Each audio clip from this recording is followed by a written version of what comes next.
In front of me is Motorola Edge 60 Pro, and today I would like to show you how you can add a password to Google Password Manager.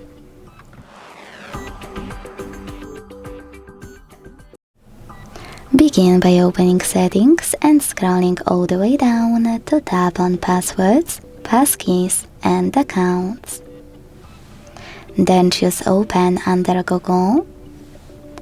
Tap on Google Password Manager and select Add Password. Now input all of those informations. Over here you can pick any website or click on Select App and tap on a chosen one. Then enter your username, email or phone number, password, and even take some helpful notes. When you finished, hit save at the top right corner.